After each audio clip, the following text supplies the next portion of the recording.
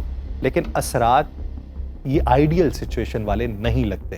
اب دیکھیے کہ منظرنامہ کیا بنتا ہے. مجھے دیجیے اجازت، اللہ نگہبان.